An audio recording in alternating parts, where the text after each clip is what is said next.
We're continuing our discussion of ornitheology, which is like ornithology, the study of birds, but it's the theological study of birds. And we looked last time at the symbolism of birds that emerges from within the creation week, birds as mediators between the earth and the heavens. And we find that same mediating role in various places in the Old Testament when birds appear. After the flood, Noah is on the ark and he sends out different birds in order to test whether the land has reappeared or not.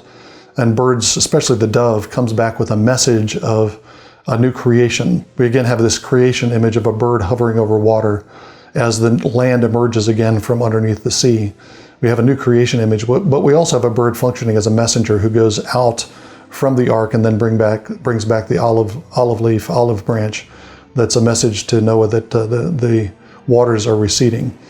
Birds are messengers in other parts of the Bible too. When in the Song of Songs, the beloved's eyes are described as being like doves.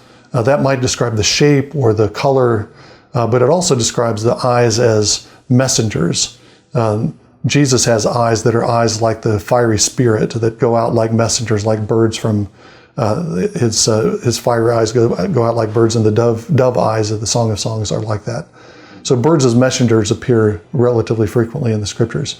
One of the other interesting connections that we find in the Bible is between the fifth day of the creation week and other fifth days in other structures, other 7-day structures in the Bible. The tabernacle is described, for example, in terms of 7 different speeches of God.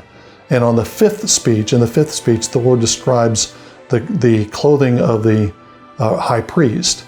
The clothing of high priest and sometimes the cloud of incense, the incense that's burned in the tabernacle, is associated with the fifth day. That seems like an odd thing to associate with the fifth day. How is clothing like a flock of birds, or how is a cloud of smoke from incense like a flock of birds? Part of the imagery is visual, I think. If you have seen a large flock of birds flying, they look like one thing flying together.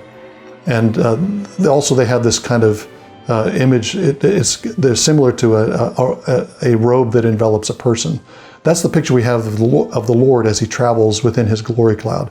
He's surrounded by a flock, as it were, of angels, cherubim, who are winged beings, and his glory cloud moves around like one thing, like a flock of birds. And so we have this association between the clothing of the high priest, the glory clothing of the Lord, which is the angelic host that surrounds him, and also the birds that are created on the fifth day.